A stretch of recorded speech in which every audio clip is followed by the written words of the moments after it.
Oh, yay. Here we go. All right. We're going live, everybody. I'm hosting like 6 live streams this week because there are 56 authors in this Kindle Flash Sale. And 4 at a time, I'm getting an opportunity for you to meet them.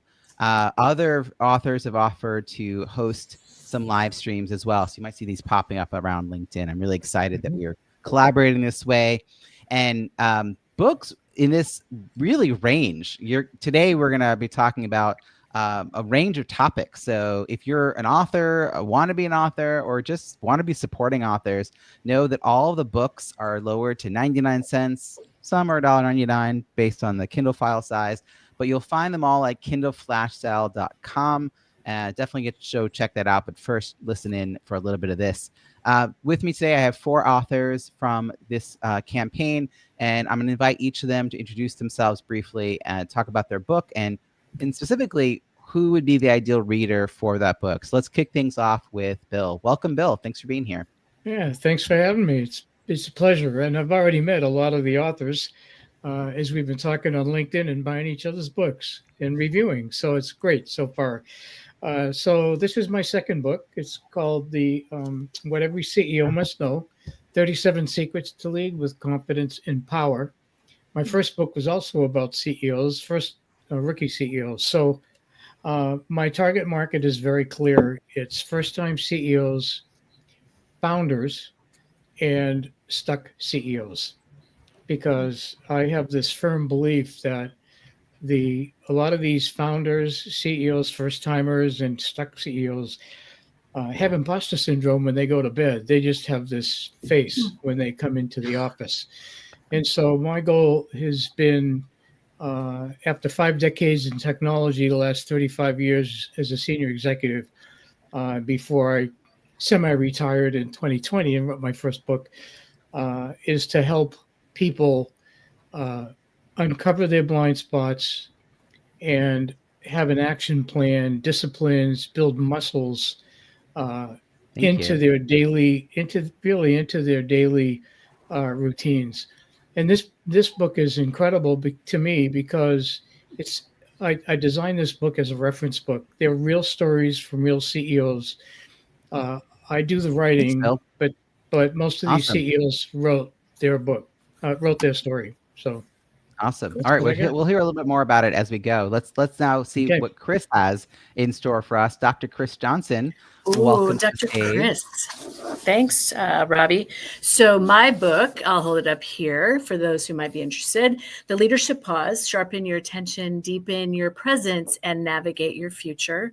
So while Bill is working with CEOs, I work with a lot of CEOs and senior leaders as well, around the notion that pausing is really, really like the key behavior and practice that all of us need to have and leaders need to have, because there's not enough reflection in the world today in terms of how leaders lead.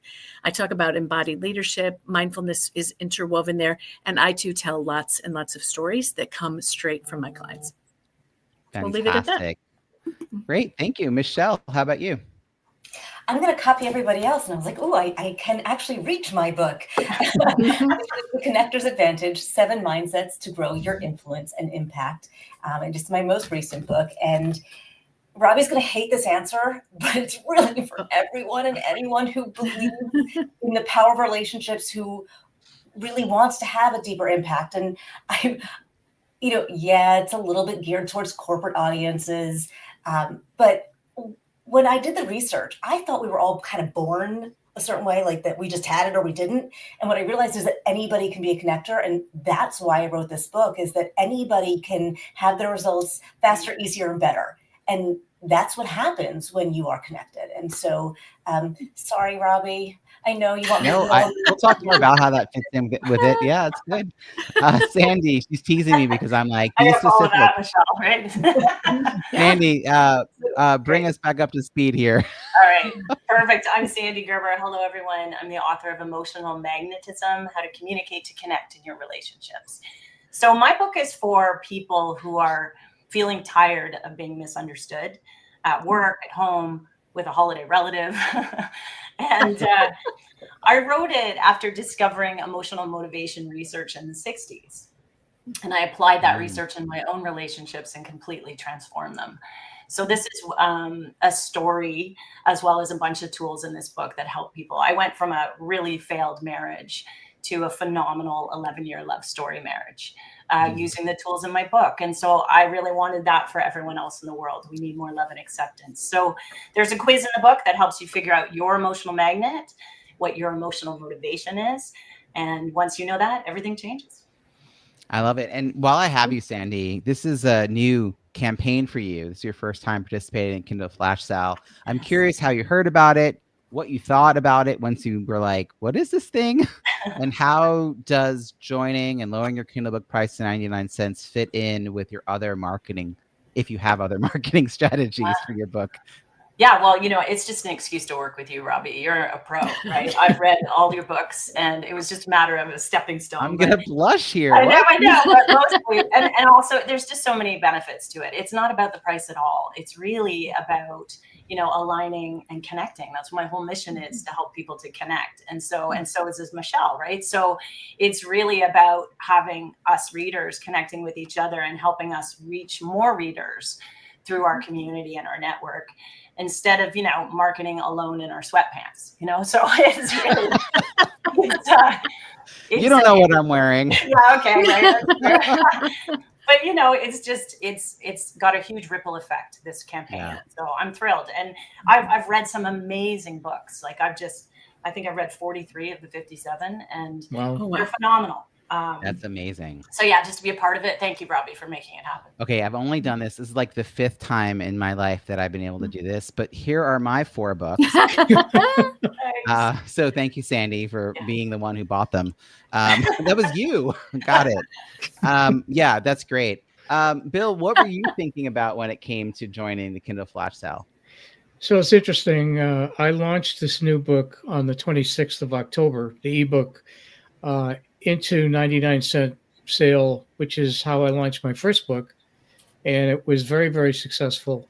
And then in the first full week, I used BookBub to do a new release for less, and had a record day for any book I've ever owned. It took #1 new release in multiple categories, #1 bestseller in a particular category with very a tough category of business books.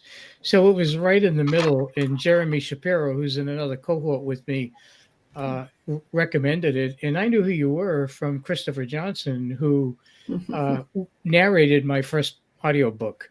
So I knew who you were, but we had never met. So it was really easy for me to say within 5 minutes, I'm in. And I think you were surprised I paid you so fast. Yes. I don't know this person. Oh, thank you. So it was pretty easy to do it. It was really aligned with my launch plan. And when my ebook will go back up to its normal price, which is 10x of the 99 cents in another 2 weeks or so, 10 days, whatever. Yeah. So, Michelle, what Bill is describing, and even Sandy to some extent, because I don't know either of them super well, is this connector's advantage. I feel like it's how you and I met. You're working on a book about how connectors bring people together and all that. So I know you've got multiple books, and I'm curious if your strategies shift and change depending on the book you're working on, promoting, because certain markets will work better. How does this fit?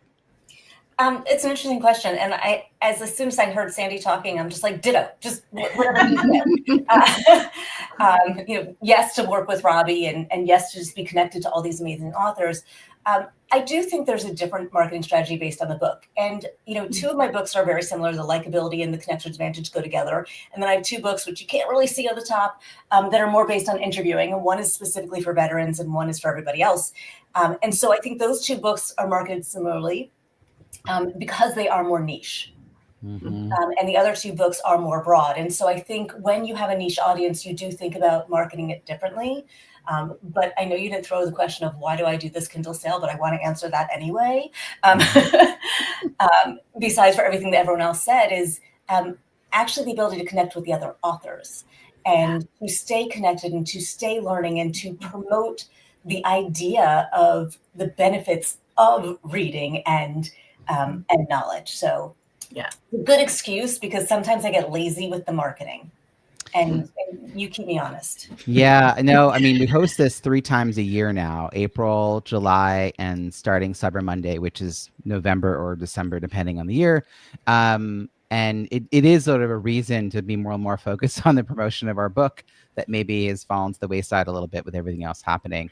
I will say that the camaraderie and community building among the authors is always something I hope for, because I am a community-driven person. But the way it's developed has even exceeded my expectations. And I'm now thinking of more and more ways to decentralize like some of the things, because then if you invite people to step up, they do, like inviting people to do their own LinkedIn live stream that they host and assigning some people to them and run with it, and taking ideas for new marketing, and just finding new ways to even improve the way I communicate with all the authors. I've been taking so much feedback the last 2 or 3 times we've done this. But people are like, so it's really interesting, because there are people like you, Michelle, that are like really invested in squeezing the juice from the opportunity. And then there are people that are newer that didn't realize how much they were going to get. I've heard drinking from the fire hose from a couple of authors this year. And I know the first time around, you can't possibly do all the things well, or all the things at all. But then you come back and do it again in some future time, and then you know a little bit more. But what I'm hoping is that you get to apply what you've learned from our marketing to other things you're doing. So with that, let's go over to Chris to hear about how this fits in for you. This is not your first time as well. You and Michelle are both veterans. And I appreciate that, because if no one came back, I'd be doing something wrong. So thank you for coming back, Chris. And tell us about your experience. Well, so I would just echo what Michelle is mentioning. And Sandy, actually all of us here, we enjoy working with you, but you're kind of a little bit of a ringleader to empower the rest of us to believe in what's possible for us and the work that we want to further in the world. So coming back is another way to connect with all the authors in as much as one can. It's really hard with this many. I'm really impressed that Sandy has read 47 of the 56 books. You get like a star for that or something. But I think connecting with the authors and also continuing to build a community of authors who can support each other, not just in our writing in the books, but in the furtherance of other work that we do in the world, because most of us are doing other work, and how we can use the books to leverage opportunities together is really what I'm thinking. And I'll put in a plug. I have a workbook that's coming out with my book. It'll come out in the new year. And it is a companion to the Leadership Pause that I hope will allow and support leaders and emerging leaders to really develop this inner operating system that's about first connecting with ourselves and then with each other. So I'll leave it at that. I'm happy to be here. Yeah. Third time around. You know, we added categories a few times ago where, you know, the books, when they come in, they just get assigned to the table on the website in the order. Like getting in early is kind of a bonus. But there's a section with tabs that have different categories, and finding probably other authors in your category has been where a lot of the collaboration has most happened. Yeah. Although that's based on your book. But then Sandy will probably attest, there are other books that are not about your book topic, but would be interesting or necessary for the work you do in the world or your personal development, right? So that like there's a meet on a personal level, and there's a connect on the business level as well. So I love the two opportunities there. And we'll have our victory party to talk about all the ways we want to stay together in between now and next April. As we wrap up here, I got a couple other sort of questions here that I want to tease out. I'm going to come back to Bill. It's your second book. And so you wrote your first book in 2020. You said as you quasi-retired. I find that so fascinating, because you're clearly here, quasi-retired. This is my version of retired as well.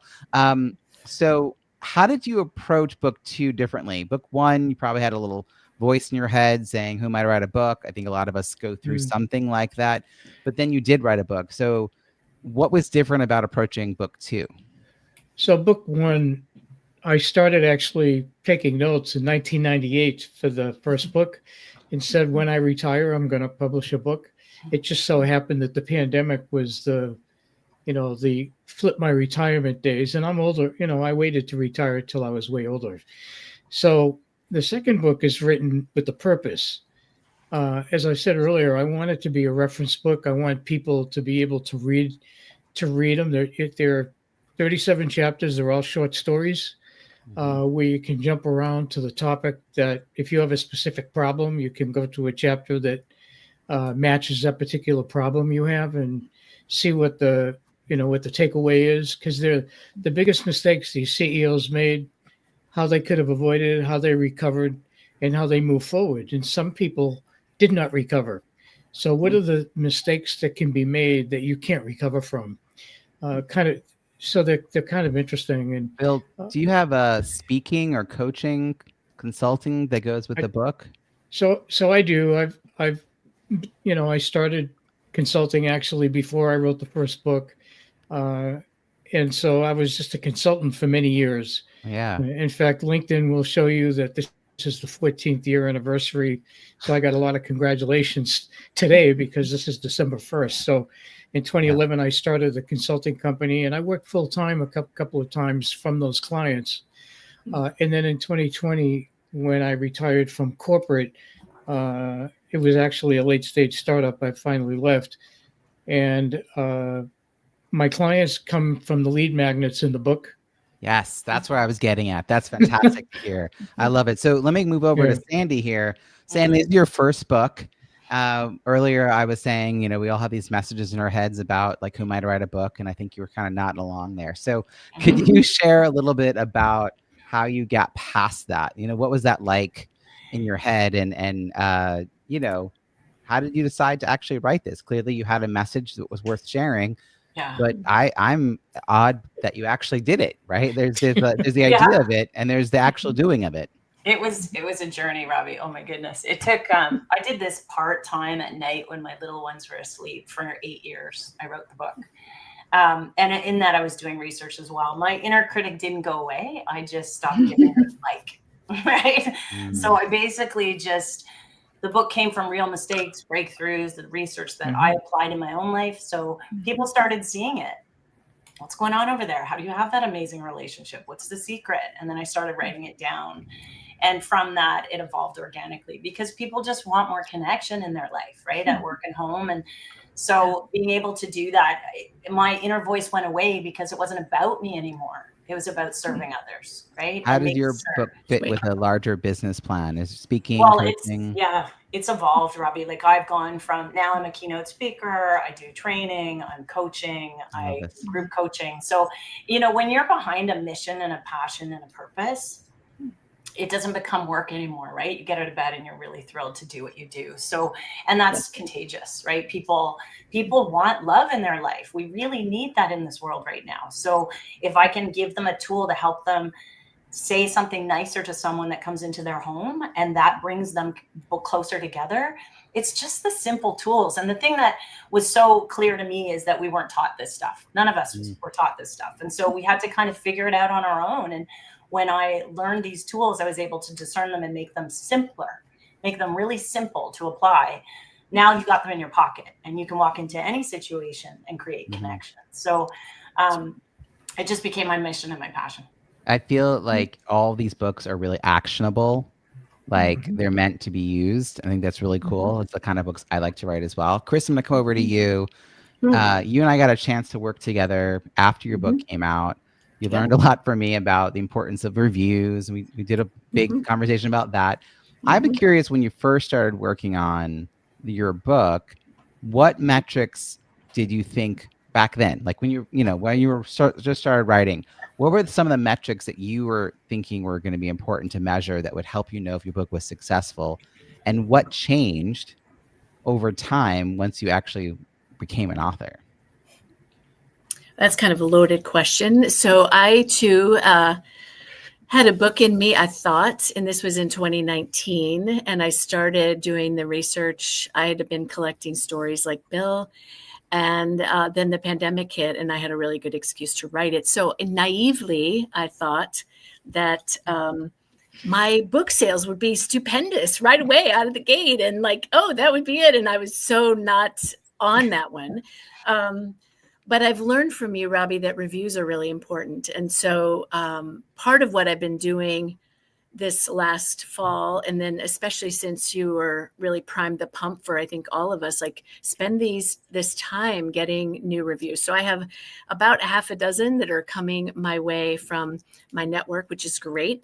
And then hopefully from some of the other authors, we'll see how that goes. I'm going to be writing a number in the next couple of days myself. So really that would be the biggest thing. And then I would, the next thing that hasn't quite panned out exactly like I'd like is to do more speaking events. And so I've been speaking, but like the opportunities to open that up have really developed. And I think that's where there'll be even more juice next year when I come back and do it again with you here. That's fantastic. That piece you just said about using the Kindle Flash Sale as a reason to reach out to your network to get reviews. That's the part that people signing up for the first time, they don't realize they're signing up for me to tell them to do work. It's all good work, though. Like Sandy said, if you like it, it doesn't feel like work so much, right? It's the stuff that we kind of don't think to do or don't know how to do or feel nervous doing. So your book's been discounted for 2 weeks. And so this has been an opportunity to reach out. And I love that you've got reviews lined up. And this is not an author to author review exchange. I want to be really clear because that's not allowed for Amazon. But authors are told, hey, if you want to commit to buying 5 books that you would enjoy and writing 5 reviews in the next 6 weeks, like that'd be great. We have no idea who's going to write reviews back, if anyone. And actually, I want to give you congratulations because you have 69 written reviews, your number of 79 ratings. So that's really high percentage. So 79 people took the time to come to your page and leave a 1 through 5 star review, but 69 of those people actually wrote one. That's really good. And to go from I wasn't really thinking about it to those results, that's pretty cool. Michelle, you win the prize on this particular call for review counts. I'm excluding myself from that contest. You have 145 global ratings and 115 customer reviews. Obviously, this book's been out for a while. What I love is that, reviews are not just all in the beginning. You've had reviews coming in for a while. How did you approach that early on? Like, was that part of a launch strategy, or are you just good at like people say nice things and you go, oh, well, thank you. Will you please put it on Amazon?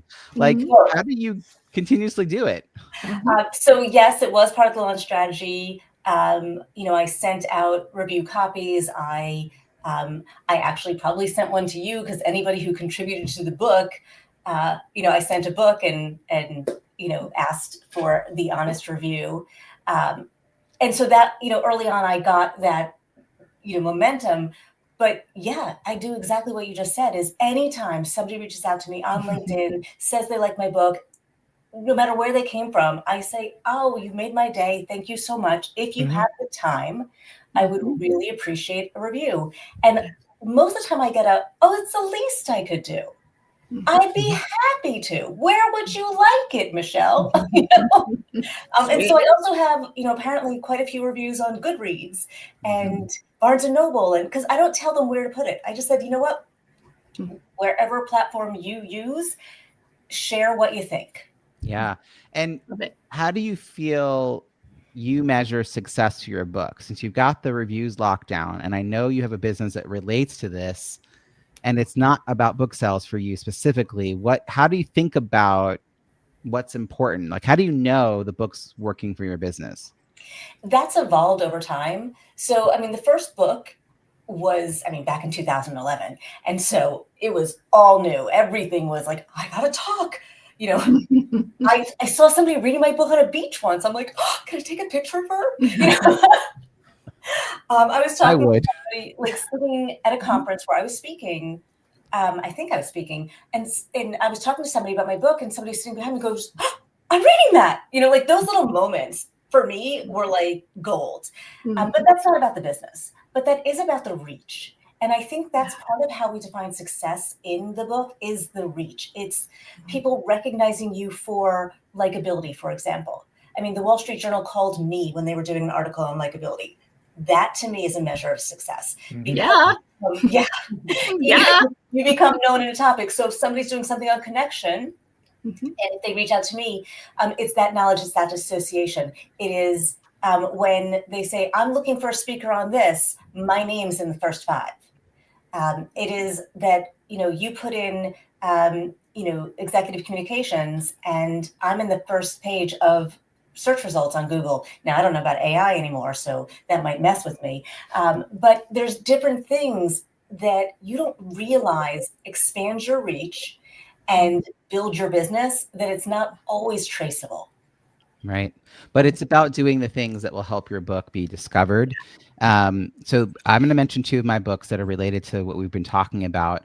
Croissants versus Bagels, Strategic, Effective, and Inclusive Networking at Conferences is, I believe, the reason that Michelle thought to connect with me. I think 3 people that didn't know each other referred her to me when she was working on her book. And that's another sign you're doing something right. We'll talk to Robbie. And I wrote a book about launches, which is a very meta book, a book about book launches. It's called Launch Your Book, An Entrepreneur's Guide to Reviews that Drive Revenue, where I actually detail out the strategies that I've used to get over 200 reviews in all my books. That book is at 246 ratings and 244 reviews. It may have actually gone up a little bit because a few of you have left reviews the last few days. So thank you. I'm hoping, my goal is to get 1,000 reviews on that book. So I'm like just getting started. Like I'm a quarter of the way to that goal. And that's because I want to change the conversation that authors have about metrics that matter versus vanity metrics, which is why I ask about this question on every interview that I do for the BizBook Pub Hub, for these live streams. So many people joining the world of authorship don't know, and they're guided to do things that aren't going to really change the outcome of their business or the success of their book, but they're spending money and they feel like it should work because I'm spending money on whatever the thing is. And I lean into the network piece over and over and over again. So hearing that, Chris, that you've been reaching out to your network to stir them up a little bit and find out, well, I know that you might get a few reviews, which is a nice goal, but the process of engaging with those people will probably lead to those speaking engagements you're hoping for. Yeah, and it's just an absolutely. excuse to prop the door open a little bit. That's how I think about the book. So I'm so grateful you all spent time with me, that you're committed your book to be part of this Kindle Flash Sale. Folks who are watching, you should know that you can buy books for other people. There is a button on the book page that says, let me just get the wording here. It is buy as a gift. That is about as clear as day. And you have an option to either directly email someone a link from Amazon and then tell them to go look for it because they may not find it. Or you can actually get a list of links that you could then give out yourself. Fantastic way to gift to clients, to colleagues. If you're thinking about doing a book club discussion, contact the author for a list of discussion guide questions. This would be a really great opportunity to plan for next year's activities. So I wanted to let you know that. And I also wanted to let you know that the sale ends, unfortunately. It does end on Thursday, December 4th. So do not wait to go through, because unlike Sandy, you've probably not read, like 75% of the books yet. And there are many, many great treasures waiting for you. So thank you, panel, for joining us today. And thank you, everyone, for watching. Thank you, Robbie. Thanks, Robbie. Thank you. Bye, Take care.